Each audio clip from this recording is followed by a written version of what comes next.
வணக்கம் நண்பர்களே, எல்லாரும் எப்படி இருக்கீங்க? நான் ரொம்ப நல்லா இருக்கேன். இன்னைக்கு வீடியோ வந்து மங்களன் மங்களுடைய இந்த தங்க மகள் ஸ்கீம் பற்றின டீட்டெயில் வந்து பார்க்கலாம். இது வந்து நிறைய பேர் வந்துட்டு கேட்டிருந்தீங்க, இந்த ஸ்கீம் பற்றின டீட்டெயில் வந்து சொல்லுங்க அப்படின்னு சொல்லிட்டு. ஸோ அதுக்கான டீட்டெயில் வந்து பார்க்கலாம். ரொம்பவே யூஸ்ஃபுல்லான ஒரு ஸ்கீம் இது. பொதுவாக வந்துட்டு இந்த ஸ்கீமை பொறுத்த அளவுக்கு நம்ம எப்படி வந்து இன்வெஸ்ட் பண்ணலாம் அப்படின்னு பார்த்தீங்கன்னா, நம்மக்கிட்ட ஏதாவது பழைய தங்கம் இருக்குது. இப்போ நம்ம அப்பா அம்மாலாம் வாங்கின காலத்தில் பார்த்தீங்கன்னா, இந்த 18 கேரட் அப்படின்றது வந்து ரொம்ப ஃபேமஸாக இருந்துச்சு.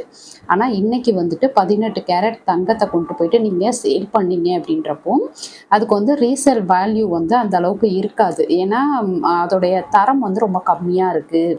மச்சோன்னு சொல்லுவாங்க இல்லையா, அது வந்து ரொம்ப கம்மியாக இருக்குது அப்படின்றதுனால அது 18% தான் இருக்குது அப்படின்ட்டு. அந்த 18 கேரட் தங்கம் அப்படின்றது பார்த்திங்கன்னா 75% தான் வந்து தங்கம் இருக்கும். மிச்சம் 25% வந்து வெள்ளி, அப்புறம் அந்த காப்பர், இந்த மாதிரியான மித்த உலோகங்கள்லாம் வந்து கலந்து இருக்கும். ஆனால் பார்க்க போனாக்கா அந்த 18 கேரட் அப்படின்றது தான் ரொம்ப ஸ்ட்ராங்காக இருக்கும். நல்லா வந்துட்டு அந்த நகையே அப்படியே கல் மாதிரி இருக்கும். இப்போ பார்த்தீங்கன்னா இந்த 22 கேரட் 916 அப்படின்றது தான் வந்துட்டு இப்போ நம்ம மோஸ்ட்டாக நம்ம வந்து யூஸ் பண்ணிகிட்டு இருக்கிறோம். இந்த 18 கேரட் அப்படின்றது வந்து விலையுமே கொஞ்சம் கம்மி தான். நான் டெய்லியுமே வந்துட்டு கம்யூனிட்டி போஸ்ட்டில் விலை வந்து போடுறேன் இல்லையா, தங்கத்தோடைய விலை, வெள்ளி விலையெல்லாம். அதில் வந்து 18 கேரட் தங்கத்தோடைய ரேட் அப்படின்னு சொல்லிட்டு ஒரு தனியாக ஒன்று போடுவேன். அதில் பார்த்தீங்கன்னா தெரியும். ஸோ நம்ம நார்மலாக இப்போ வாங்குகிற தங்கத்தை விட அந்த 18 கேரட் அப்படின்றது கொஞ்சம் வந்து விலை கம்மியாக இருக்கும். அது போக அந்த மாதிரிலாம் நம்மக்கிட்ட இருக்குது அப்படின்றப்ப அதை என்ன பண்ணுறதுன்னு தெரியாமல் நம்ம வச்சுட்ருப்போம். அதெல்லாம் வந்து இந்த ஸ்கீமில் இன்வெஸ்ட் பண்ணலாம்.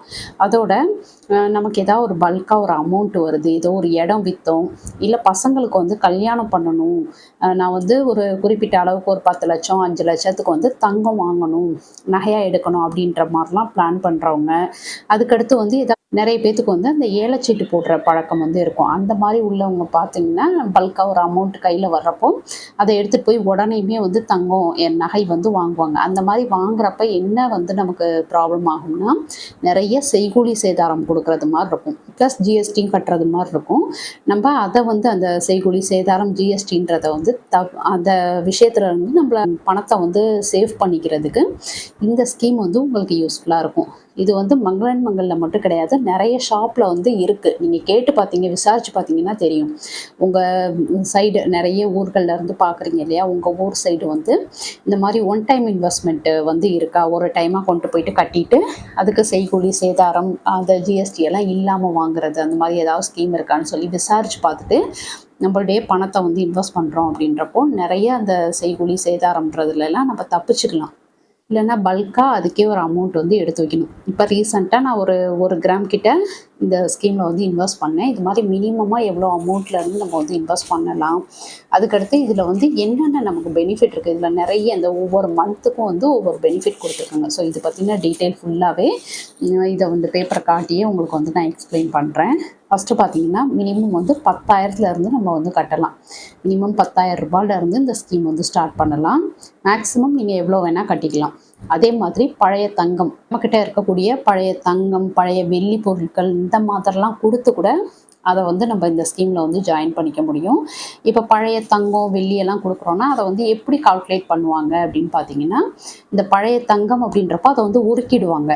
உருக்கிட்டு நமக்கு கிடைக்கக்கூடிய அந்த கட்டியாக கிடைக்கும் இல்லையா, அதை வந்து எடை போட்டு அன்னைய ரேட்டுக்கு அதோடைய பியூரிட்டி செக் பண்ணிவிட்டு 18 கேரட்டா 22 கேரட்டா அப்படின்றத பார்த்துட்டு அன்னைக்கு மார்க்கெட் ரேட்டுக்கு நமக்கு வந்து தங்கமாக வந்து வரவு வச்சு கொடுத்துருவாங்க. இதுவே பழைய வெள்ளி பொருட்கள் போடுறீங்கன்னா எடை போட்டு பார்த்துட்டு எவ்வளோ ரூபாய்க்கு வந்து அது இருக்குது அப்படின்றத பொறுத்து அன்னைய ரேட்டுக்கு தங்கமாக நமக்கு வந்து ஆட் பண்ணி கொடுப்பாங்க. இதுவே நீங்கள் வந்து தங்க காசு இந்த மாதிரிலாம் கொடுக்குறீங்க அப்படின்னா அதை அப்படியே எடுத்துக்குவாங்க. எடுத்துகிட்டு கிராம் கணக்கில் நமக்கு ஆட் பண்ணி கொடுப்பாங்க. ஸோ இதுதான் வந்துட்டு இந்த ஸ்கீமில் ஒரு சிம்பிளாக நம்ம வந்து புரிஞ்சுக்க வேண்டியது. ஆனால் இதை பொறுத்தளவுக்கு நம்ம 916 22 கேரட் தங்கம் மட்டும்தான் வரவு வச்சு கொடுப்பாங்க நமக்கு அந்த ஸ்கீமில். அது வந்து நம்ம வாங்கிக்கலாம், ஃபைனலாக நம்ம வந்து வாங்கிக்கலாம். முக்கியமாக இந்த ஸ்கீமோடைய பீரியட் டைம்னு பார்த்தீங்கன்னா 11 மாதம், அதாவது 330 நாட்கள் வந்து நமக்கு இதுக்கு வந்து கணக்கு எடுத்துக்கிறாங்க. அதோட இந்த ஸ்கீமில் வந்து சேர்றதுக்கு நம்ம வந்து பழைய தங்கம் இல்லை பழைய வெள்ளி தங்க காசு இப்படி மட்டும் தான் கொடுக்க முடியுமா அப்படின்னா அப்படி கிடையாது.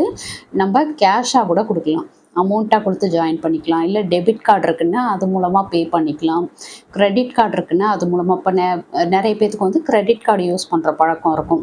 அவங்களாம் வந்து வேஸ்ட்டாக எதுக்காவது பயன்படுத்திக்கிறதுக்கு பதிலாக இந்த மாதிரி ஒரு தங்கத்தில் இன்வெஸ்ட் பண்ணுறதுக்கு கிரெடிட் கார்டை வந்து யூஸ்ஃபுல்லாக பயன்படுத்திக்கலாம். அதுக்கடுத்து நெட் பேங்கிங் இந்த மாதிரி விஷயங்கள் மூலமாக நம்ம வந்து இந்த ஸ்கீமில் ஜாயின் பண்ணிக்க முடியும்.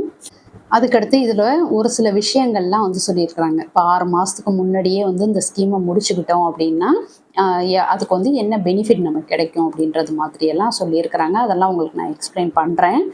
அதுக்கடுத்து இந்த ஸ்கீமில் வந்து நம்ம கட்டின பணம் இருக்கு இல்லையா, இப்போ ஒரு 10,000 ரூபாய் நம்ம கட்டி இதில் ஜாயின் பண்ணியிருக்கோம்னா நம்ம ஃபைனலாக அந்த 10,000த்துக்கு நகை தான் எடுத்துக்க முடியுமோ ஒழிய கேஷாக நமக்கு வந்து திருப்பி தரமாட்டோம் அப்படின்றத வந்து சொல்லியிருக்கிறாங்க.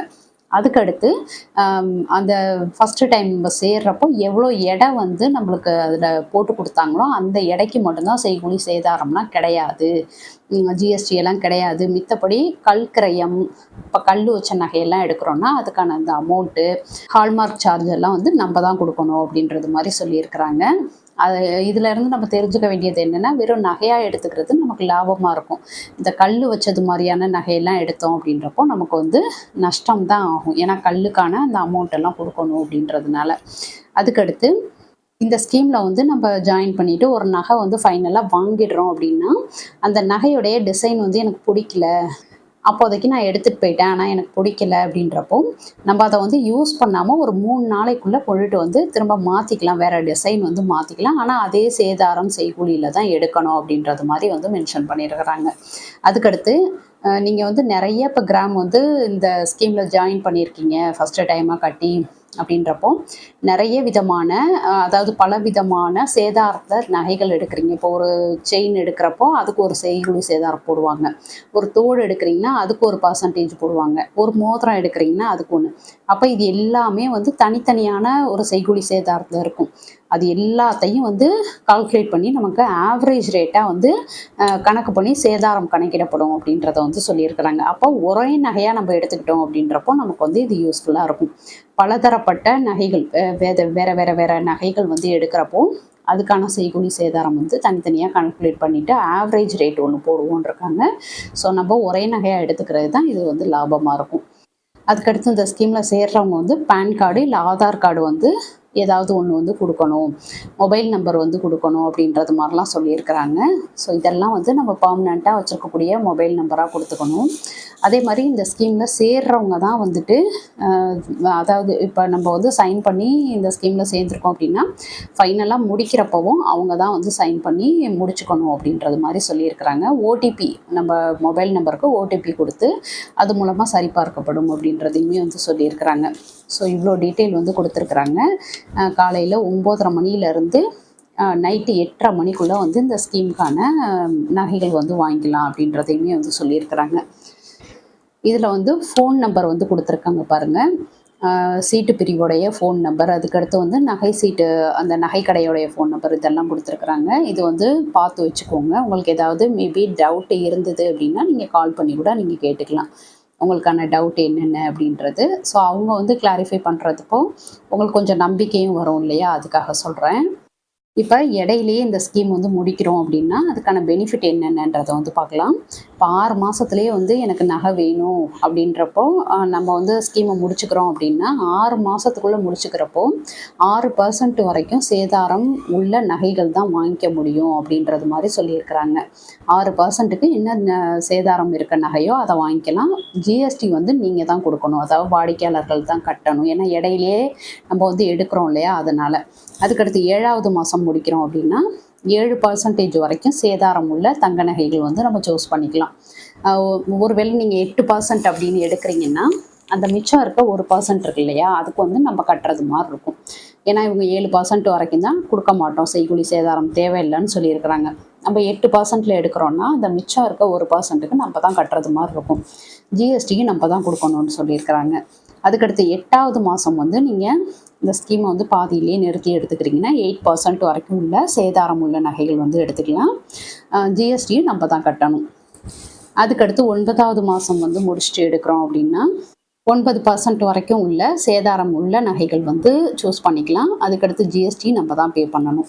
10வது மாதம்னா 10% வரைக்கும் சேதாரம் உள்ள நகைகள் வந்து எடுத்துக்கலாம். ஜிஎஸ்டி நம்ம பே பண்ணணும். 11வது மாதம் முடிஞ்சு, ஏன்னா இந்த ஸ்கீமுடைய டைம் பீரியட்னு பார்த்தீங்கன்னாக்கா 330 நாட்கள், 11 மாதம். அப்போ 11 மாதம் முடிஞ்சு எடுக்கிறீங்க அப்படின்றப்போ நமக்கு 18% வரைக்கும் சேதாரம் உள்ள நகைகள் வந்து சூஸ் பண்ணி எடுத்துக்கலாம். அதுக்கு வந்துட்டு எந்த வித எக்ஸ்ட்ராவும் நம்ம கட்ட தேவையில்லை, ஜிஎஸ்டியும் வந்து நம்ம கட்ட தேவையில்லை. ஸோ நம்ம ஃபுல்லாக அந்த டைம் பீரியட் முடிச்சு கரெக்டாக அந்த 11 மந்த்துக்கு அப்புறம் எடுத்தோம்னா நமக்கு வந்து பெனிஃபிட்டாக இருக்கும். இடையில எடுக்கிறோம் அப்படின்ற பட்சத்தில் நமக்கு வந்து அது கொஞ்சம் நஷ்டத்தை தான் ஏற்படுது. ஏன்னா ஜிஎஸ்டி எல்லாம் நம்ம கட்டணும். இதுவே வந்து 11 மந்த்துக்கு அப்புறமேட்டுக்கு நீங்கள் எடுக்கிறீங்க அப்படின்றப்போ ஒருவேளை உங்களுக்கு தங்கம் தவிர எனக்கு வந்து வெள்ளி பொருட்கள் வேணும், இல்லை வெள்ளி ஆபரணங்கள், வைர நகைகள், பிளாட்டின நகைகள் இந்த மாதிரி வாங்குறதுக்கு விரும்புனீங்க அப்படின்னா அதில் உள்ள கிராமாக கணக்கு பண்ணப்போ அமௌண்ட் இருக்குது பார்த்தீங்களா, ரெண்டுமே வந்து கொடுத்துருப்பாங்க. நேற்று வந்து நான் இன்வெஸ்ட் பண்ணதுக்கான வீடியோ வந்து போட்டிருக்கேன். அதில் வந்து உங்களுக்கு தெளிவாக காட்டியிருப்பேன். ஒரு சைடு வந்து அமௌண்ட் போட்டிருப்பாங்க, ஒரு சைடு வந்து கிராம் போட்டிருப்பாங்க. அப்போ நம்ம வந்து நகையாக எடுக்காமல் இந்த மாதிரி வேறு ஏதாவது எடுக்கிறதுக்கு பிளான் பண்ணுறோம் அப்படின்றப்போ அவங்க வந்து அமௌண்ட்டாக கணக்கு பண்ணி நம்ம எடுத்துக்கலாம் அப்படின்றது மாதிரி சொல்லியிருக்கிறாங்க. நம்ம கட்டியிருக்க அமௌண்ட்டுக்கு வந்து ஜிஎஸ்டியும் நம்ம கட்ட தேவையில்லை அப்படின்னு சொல்லியிருக்காங்க. அதாவது எக்ஸாம்பிளுக்கு ஒரு 10,000 ரூபாய் நம்ம வந்து கட்டியிருக்கோம் அப்படின்னா 10,000 ரூபாய்க்கு நகை சூஸ் பண்ணிட்டோம் அப்படின்னா அந்த ஜிஎஸ்டி வந்து அந்த 10,000த்துக்குள்ளே வர்ற நகைக்கு தேவை கிடையாது. இதுவே நீங்கள் 15,000த்துக்கு எடுத்திருக்கீங்க அப்படின்னா அந்த 10,000 ரூபாய்க்கு போக மிச்சம் இருக்க 5,000த்துக்கு வந்து ஜிஎஸ்டி கட்டணும். ஸோ நம்ம கட்டியிருக்க அமௌண்ட்டுக்கு ஜிஎஸ்டி கட்ட வேணாம், அவ்வளோதான். அந்த மாதிரி வந்து சொல்லியிருக்காங்க. உண்மையாகவே ரொம்ப நல்ல ஒரு ஸ்கீமை நம்ம வந்து நம்ம செய்கூலி சேதாரம்னு கொடுத்து எடுக்கிறதுக்கு பதிலாக இந்த மாதிரி வந்து ஒரு இன்வெஸ்ட்மெண்ட் பண்ணி நம்ம எடுக்கிறப்போ அதில் வந்து நிறைய நமக்கு வந்து லாபம் கிடைக்கும். ஏன்னா நம்ம கொண்டு போயிட்டு ஒரு பவுன் எடுக்கணும் அப்படின்னாவே செய்கூலி சேதாரம் ஜிஎஸ்டி எல்லாம் சேர்த்து கிட்டத்தட்ட ஒரு 20,000 to 30,000 ரூபாய் வந்து எக்ஸ்ட்ரா ஆகும். அப்போ இந்த மாதிரி ஒரு ஸ்கீமில் இன்வெஸ்ட் பண்ணிவிட்டு நம்ம எடுக்கிறப்போ நம்ம பணமும் வேஸ்ட் ஆகாமல் பார்த்துக்கலாம். ப்ளஸ் நம்ம வந்து பிடிச்ச மாதிரியான நகைகள் வந்து எந்தவித எக்ஸ்ட்ரா சார்ஜும் இல்லாமல் எடுத்துக்கலாம். இதுதான் இந்த ஸ்கீமுடைய ஒரு பெனிஃபிட்டானது. இதில் மினிமம் வந்து 1 கிராமில் இருந்து நம்ம வந்து கட்டி எடுத்துக்கலாம். நேற்று நானுமே பார்த்தீங்கன்னா 1 கிராம் 240 மில்லிகிராம் வந்து இதில் ஆட் பண்ணிட்டு வந்திருக்கேன். ஸோ இன்னும் வந்து எனக்கு ஒரு நெக்ஸ்ட் இயர் வந்து எடுத்துக்கலாம் அப்படின்னு சொல்லியிருக்கிறாங்க. அதுவுமே வந்து செக் பண்ணி பாருங்கள். அதோடைய லிங்க் வந்து நான் எண்ட் ஸ்க்ரீன்லேயும் கொடுக்குறேன். கண்டிப்பாக செக் பண்ணி பாருங்கள். ரொம்ப யூஸ்ஃபுல்லான ஒரு ஸ்கீமு.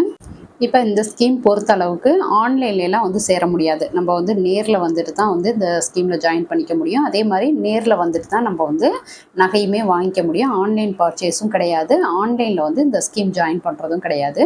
இதுவே நீங்கள் வந்து மங்களன் மங்கள் ஃபோன் ஆப் மூலமாக நம்ம வந்து ஜாயின் பண்ணுறோம் அப்படின்னு பார்த்தீங்கன்னா தங்கத்தில் வர வைக்கக்கூடிய சீட்டு, அட்சய சீட்டு அப்படின்னு சொல்லிட்டு அது வந்து நம்ம ஆன்லைன்லேயே ஜாயின் பண்ணிக்கலாம். ஆனால் அதுவுமே வந்துட்டு நேரில் வந்து தான் நம்ம வந்து நகை எடுக்கணும். அதே மாதிரி மங்களன் மங்களுடைய அந்த டிஜி கோல்டு அதுவுமே வந்து ஃபோன் ஆப் மூலமாக நம்ம வந்து ஜாயின் பண்ணிக்கலாம். ஃபோன் ஆப்லேயே வந்து பணமும் கட்டிக்கலாம். நேரில் வந்துட்டு தான் நகை எடுக்கணும். எந்த ஒரு ஆன்லைன் ஷாப்பிங் வந்து வசதி வந்து மங்களில் கிடையாது. ஸோ நம்ம எந்த ஸ்கீமில் சேர்ந்தாலும் நேரில் வந்துட்டு தான் வந்து நகையெல்லாம் வாங்கிக்க முடியும். உடனே வந்து நகை எடுக்கணும் அப்படின்றது மாதிரி பிளான் பண்ணுறவங்க, கையில் பணம் இருக்குது நான் உடனே நகை எடுக்கணும் அப்படின்றது மாதிரி பிளான் பண்ணுறவங்க வந்து கொஞ்சம் வெயிட் பண்ணி இந்த மாதிரி ஒரு ஸ்கீமில் வந்து இன்வெஸ்ட் பண்ணி எடுக்கிறோம் அப்படின்றப்போ நிறையவே லாபம் கிடைக்கும். ஓகே ஃப்ரெண்ட்ஸ், இந்த வீடியோ உங்களுக்கு பிடிச்சிருந்தா லைக் பண்ணிக்கோங்க, உங்கள் ஃப்ரெண்ட்ஸ்க்கும் ஷேர் பண்ணுங்கள். நம்ம திருச்சி தமிழ் யூடியூப் சேனலில் கண்டிப்பாக சப்ஸ்கிரைப் பண்ணிட்டு பாருங்கள். தேங்க்யூ.